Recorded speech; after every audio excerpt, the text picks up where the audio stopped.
for college football week 9 casino, there's obviously one game on our minds that is very important to us specifically, and that is UNLV Boise State.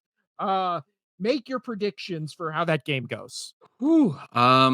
Honestly, I think UNLV has a shot of doing this. And the reason I'm saying that Boise State is favored currently. I think 3.5 is where I last saw the line. Um, but obviously it's stop the run. If you stop Boise State, if you stop the Heisman Trophy candidate with Gentry, Ashton Gentry, you have a shot. And looking as I was reading up on it, UNLV, their defense is really good. First off, like it has been. The only reason they lost to Syracuse is that was the number one passing offense at that time. I don't know if it still is, and they struggled in their secondary. That's always been UNLV's the last 2 seasons under Barry Odom. That's been their issue, even though they got better. But UNLV has the 20th best rushing defense in college football. This is going to be the best rushing defense that Ashton Gentry's gone up against.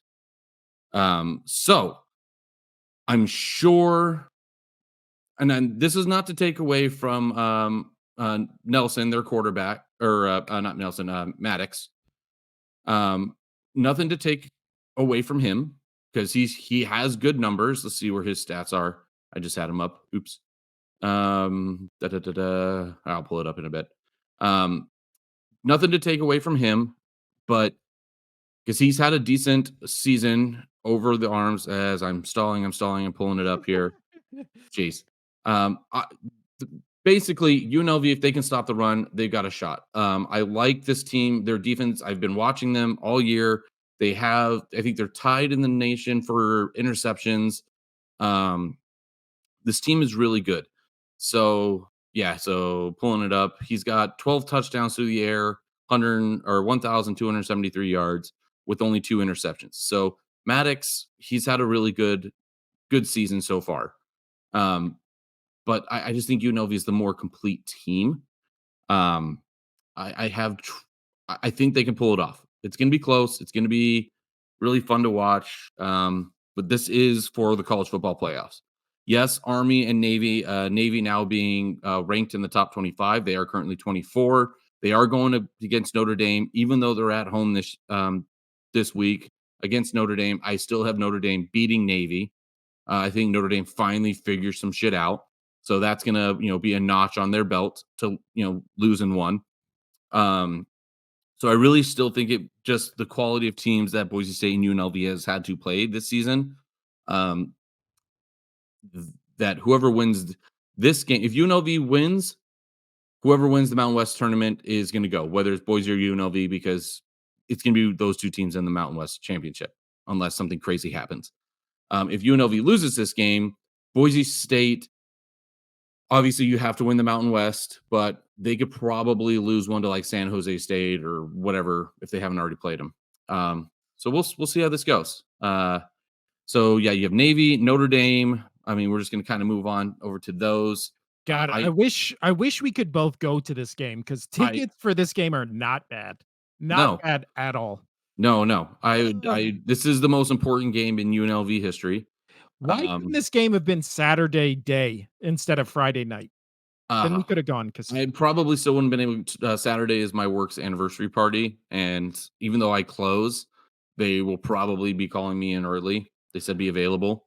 So, but also, when we talk about Genty for Boise State, last year he had 220 carries for 1,300, basically 50 yards and 14 touchdowns. This year, on 126 carries, almost half the carries he had last year, he already is at 1,250 yards and 17 touchdowns. That is insane. Well, when you give him the ball that often, when you run him the way you're running him, he's gonna tire out.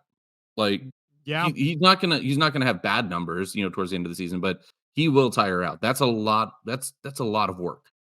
Right now, it is Boise State predicted to win 60% to 40%. So we'll see. It's close. We'll see. So there's a lot of good games this week. You have Ole Miss, the Rebels versus at home against Oklahoma. That should be a good game. I know Oklahoma's not ranked right now, but Ole Miss is at 18, so that should be fun. One that I will be watching a lot is today.